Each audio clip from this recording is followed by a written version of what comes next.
Hi there again, welcome to psychconnect.com, bringing free health education, particularly mental health education, to you and your family.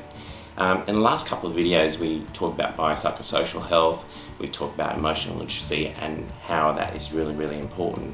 And I think one of the things I'm trying to do recently is to help emotional literacy go viral. If we can help people with emotional literacy, I think we can actually help people with their mental health, because I think emotional literacy is so important for emotional processing and therefore helping people with solving emotional problems. Just like maths, if you go to the shops and there's an item that is worth $5 and you have $10, you have to know maths to work out how much change you're going to have. And with solving that maths problem, you need to know what numbers are, and you need to know what the operations you need to use, like whether it's times or divide or minus. And likewise, I think with emotional literacy, it's extremely important for you to be able to use the emotional vocabulary and then knowing how to process that in order to help you solve an emotional problem. So that's what we're going to try and do in this channel.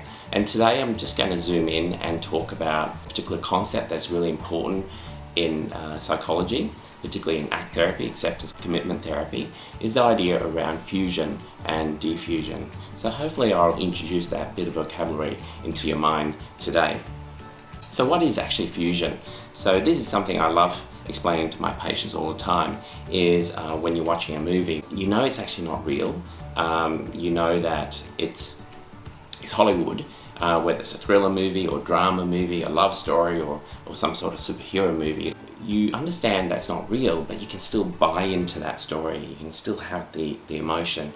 And it is very important that you have fusion, because if you didn't have fusion, you'll be like a machine. You'll be like, okay, that's the story. Doesn't matter. So fusion allows us to have an emotion, and emotion allows us to act and take action. There is a downside to this though, because in our mind is like a movie screen, or for some of us it's like a little radio station, and or some of us it's actually both, a movie screen as well as a commentary radio station. And the problem here is that inside our heads there is a story, and it can be a positive story or it can be a negative story. Often, particularly with patients that I do see, often it is very much of a negative story. So the story in itself is not necessarily the main problem. It's actually the fusion of that story is the problem. You know, say for example, if you have a story that nobody loves me, I'm not good enough, bad things happen to me all the time, people will leave me in the end.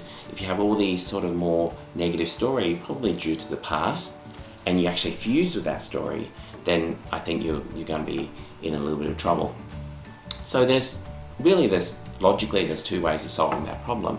One is to change the story, but that's not really easy, because if you're really fused with that story, it's really hard to change that story.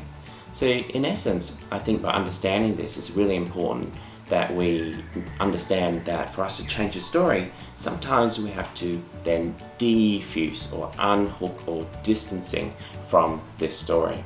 And once we can unhook, distance, or detach or defuse from the story, it's easier to change the story.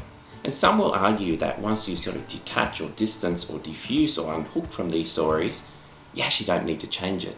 It actually has less grip on you, and you can continue to live a life and create a life that you want despite these stories. And over time, in a way, I think your mind will spam these stories and create a new story and then create a new experience. So fusion and diffusion is a really important concept that I think most people are not aware. In actual fact, most people do not have those terms in their vocabulary. So my tips for you today is to learn more about fusion and diffusion. Read up about it. There's a book called The Happiness Trap, written by Dr. Russ Harris. He's all over the internet, so you can certainly Google him, Dr. Russ Harris. Look up fusion, diffusion, look at his YouTube videos, create an awareness and understanding of how to fuse, how to diffuse. There's multiple ways in knowing how to diffuse. But one simple way is just having awareness. The moment that you're aware that, hey, I'm actually fusing with this story, you can even name it, little Johnny or Harry. You can sort of label it in a way, and by being aware and labeling it is a form of diffusion. You know, sometimes if patients of mine have a story of, you know, I'm not good enough, I'll get them to name it, you know, little Johnny or Harry, and then they can say, oh, Harry's in the house again. That in a way is a form of diffusion. And when you diffuse from that, it has sort of less grip on you, and you can still be able to create a life or live a life that you want, rather than fusing with this story that is not really helping you and limits you in your life.